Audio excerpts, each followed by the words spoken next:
Dia, graça e paz, nosso amado Senhor e Salvador.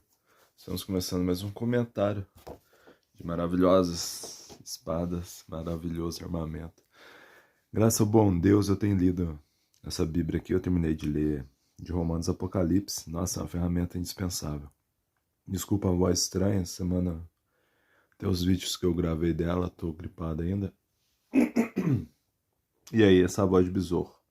Mas, todavia, graças a Deus, a gente vai melhorando, vamos caminhando, porque saúde vem, vai, e uma gripinha ou uma gripe forte, ou doença que seja, não existe nada que não passe aos olhos do nosso amado Senhor Salvador. Bom, o que eu queria passar dessa Bíblia aqui, mais uma vez recomendar ela. Eu vou estar entrando em outra reformada, e a minha dúvida é a luterana ou a da fé reformada, que eu amo as duas. A luterana eu fiquei esperando muito tempo, desde quando lançou. Eu consegui comprar ela, são comentários extensos. Eu vou estar passando para vocês com mais detalhes. Mas, todavia, eu queria falar um pouco mais dessa aqui. Eu passei a introdução, parte 1, parte 2, sabe? E eu achei, nossa, maravilhosa. A parte de Apocalipse dessa Bíblia aqui é um espetáculo, viu, gente? Nossa, ela é maravilhosa. Eu já fiz o review dela, as ferramentas. E dos credos, a confissão de Westminster, e nossa, é maravilhosa. Eu tô recomendando ela. Eu acho assim, para quem ainda não comprou uma Bíblia, essa aqui, pelo fato de ter devocional familiar, é muito boa mesmo. Então, se você ainda não achou uma legal para comprar, essa aqui é muito recomendada. E eu queria estar passando isso aqui para vocês sobre, desculpa a poluição sonora aí no fundo, mas eu tô gravando de manhã e eu tô ansioso para terminar ela, para começar a outra e passar aquilo que eu tenho aprendido para vocês, que tem sido muito bom para mim. Tá, aqui estamos chegando no final de Malaquias, né? É o que eu queria mostrar. Deixa eu ter que subir mesmo, não tem escapatória. Não vai ficar tão detalhado, mas chegando no final de Malaquias, o que aconteceu entre os testamentos. Ela explica, viu? Aí entra o Novo Testamento. E é isso que eu queria passar para vocês. Eu dei uma lida rapidinha dessa parte aqui no review. Eu vou estar passando para vocês com mais detalhes.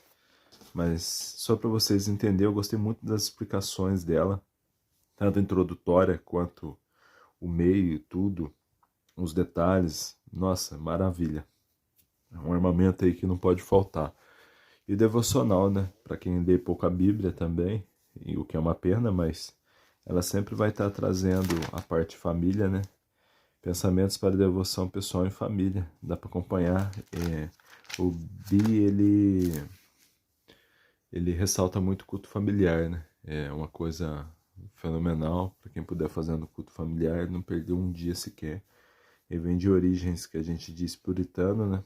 E lia muito sobre isso. O material dedicou grande parte da vida dele nesse aspecto. Então, uma Bíblia assim que eu creio que realmente não pode faltar, desde os comentários.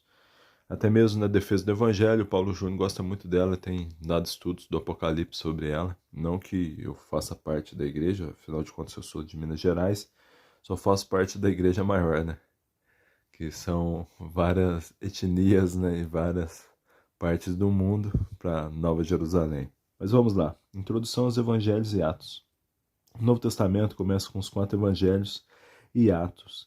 Juntos, esses livros relatam a história do ministério de Cristo desde o seu nascimento até a sua ascensão aos céus, de onde governa sua igreja e o mundo. Os primeiros 4 livros são chamados de evangelhos. O termo evangelho, em Marcos 1:14, veja Romanos 1:16, traduz um termo hebraico encontrado em Isaías 49, 52:7, que literalmente significa boas novas ou notícias prazerosas. Os 4 evangelhos certamente nos dão as boas novas da vida, ensino e morte e ressurreição de Cristo. Podemos definir um evangelho como passamos a usar o termo como um relato ordenado da vida, morte e ressurreição de Cristo. Os 4 evangelhos que temos adicionalmente são inspirados pelo Espírito Santo. São relatos historicamente verdadeiros, escritos e verificados por testemunhas oculares. 1 João 1:4. Em adição aos 4 evangelhos canônicos, às vezes o evangelho de Tomé é mencionado, mas essa é uma obra apócrifa. Pseudepígrafra é aceita como confiável na Igreja de Cristo. Diversas teorias foram elaboradas para explicar algumas das similaridades e diferenças entre os evangelhos.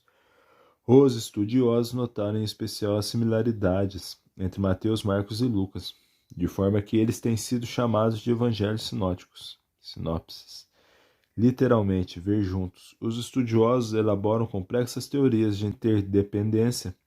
Já se verteu muita tinta para se ajustar às teorias, em conformidade com as evidências. De alguma forma, os apóstolos e outros ministros iniciais da palavra,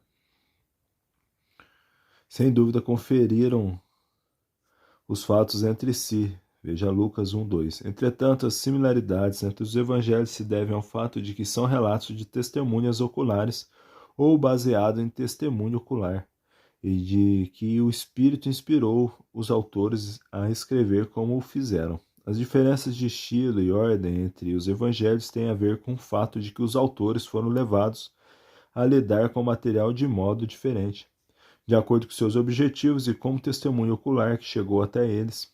Todavia, não é preciso duvidar da confiabilidade dos evangelhos em ponto algum. Nenhuma das supostas diferenças são contradições.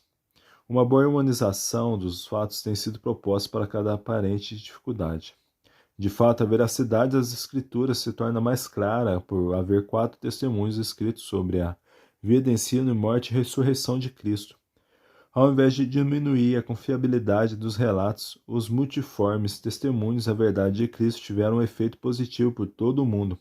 Temos não apenas um testemunho, porém mais do que 3. Se a verdade de algo pode ser atestada pelo testemunho de 2 ou 3 pessoas, Deuteronômio 17:6, 19:15, examine-se as reivindicações desses 4 testemunhos. Apenas aqueles que se inclinam a contestar encontrarão problemas onde os crentes encontram provas. Mateus apropriadamente encabeça os 4 evangelhos com muitas referências e conexões com as escrituras do Antigo Testamento. Até o modo como o evangelho começa com uma genealogia em Mateus 1:18 conecta a vinda de Cristo com a história e as promessas do Antigo Testamento. Este evangelho salienta o ministério redentor de Cristo como mestre e salvador em cumprimento das profecias do Antigo Testamento. Após chamar seus discípulos, instruí-los, morrer e ressuscitar por sua igreja, Cristo deu a seu povo a missão de fazer discípulos de todas as nações, Mateus 28:18-20, para se cumprir a aliança com Abraão, Gênesis 12:1-3, ele prometeu estar com eles até o fim do mundo, Mateus 28:20. O Evangelho de Marcos enfatiza a glória de Cristo como Rei do Reino. Sua glória é tal que o diabo treme, os adversários tramam e conspiram, e, no entanto, os seus discípulos são geralmente lentos para compreender sua identidade e propósito. Gradualmente, por meio do ensino e dos milagres de Cristo, os discípulos o confessam como o Filho de Deus. Sua missão como servo do Senhor leva à morte na cruz em resgate pelo pecado, Marcos 10:45. Ele se torna a pedra fundamental do edifício de Deus, Marcos 12:10. Gloriosamente ele ressuscita no terceiro dia e ascende ao lugar de majestade à direita de Deus, Marcos 16:19. O Evangelho de João começa na eternidade e foca no caráter sublime de Cristo como o Verbo encarnado, habitando em meio a uma humanidade pecadora. Destes muitos o rejeitam como o caminho, a verdade e a vida. Mas alguns o receberam desta forma, demonstrando que nasceram do alto. João 1:12-13.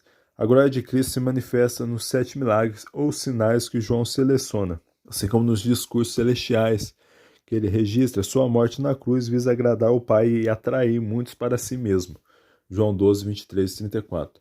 O propósito declarado de João é: creias que Jesus é o Cristo, o Filho de Deus, e para que, crendo, tenhais vida em seu nome. João 20:31.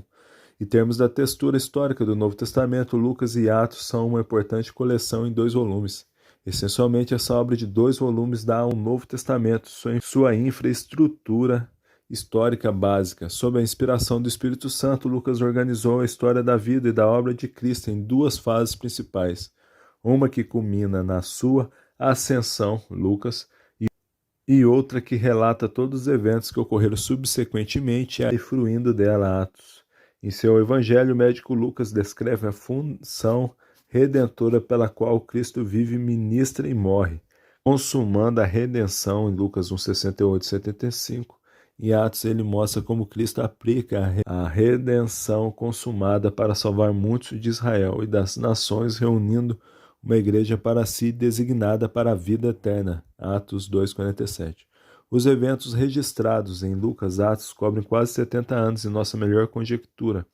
Cristo nasceu entre 6 e 4 a.C., antes da morte de Herodes I, em 4 a.C.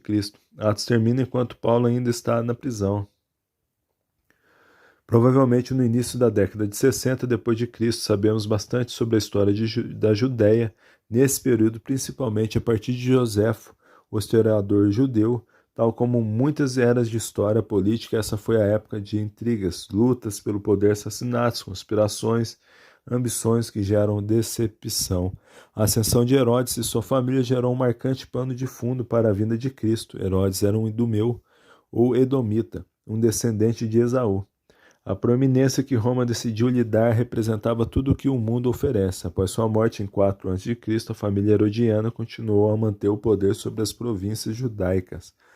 3 dos filhos de Herodes governaram os territórios sobre Roma. Arquelau governou a Judéia, Mateus 2,22, Herodes Antipas, a Galiléia e Pérea, e Filipe as regiões além do Jordão, Lucas 3,1. Outros Herodes ocorrem no livro de Atos, incluindo Herodes Agripa, Atos 12, e Herodes Agripa II, Atos 26. Os nomes parecem mudar, mas as lutas não. Cristo a resume assim: sabeis que os que são considerados governadores dos povos têm sob seu domínio sobre eles, e os seus maiorais exercem autoridade. Marcos 10:42. Quão diferente é no reino de Cristo da força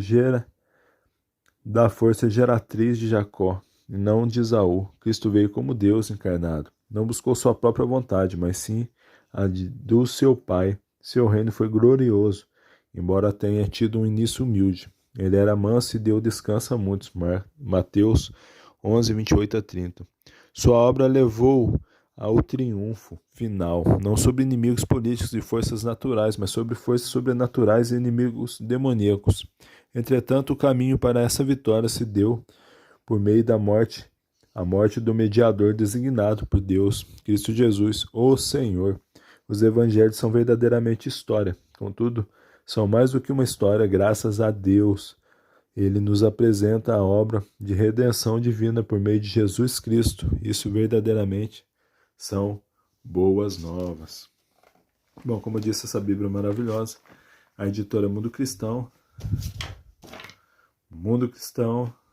e Sociedade Bíblica, duas editoras maravilhosas. Eu vou estar lendo o finalzinho, que esse aqui eu não cheguei a passar para vocês. Eu gostaria de passar. Bíblia de Estudo e Herança Reformada. Uma ampla variedade de auxílios para estudo em um único volume a partir do rico legado de reavivamento teológico e espiritual da Reforma do século XVI.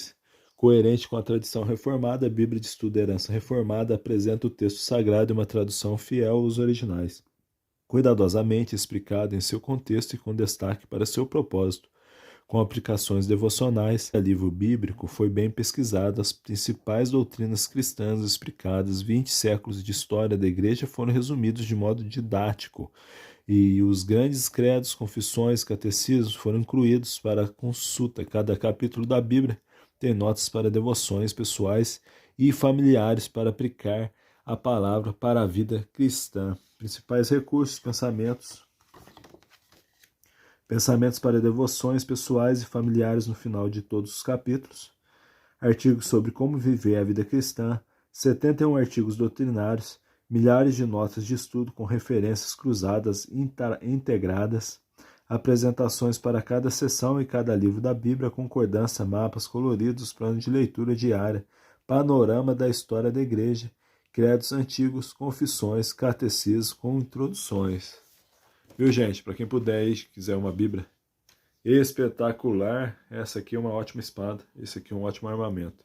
Que Deus abençoe vocês. Breve estaremos de volta com a graça do nosso amado Senhor e Salvador Jesus Cristo, autor e consumador da vida. Se você não deixou o like, deixa o seu joinha. Não custa nada, é só um clique. E se você ainda não faz parte do canal, Não fica só sapeando, não.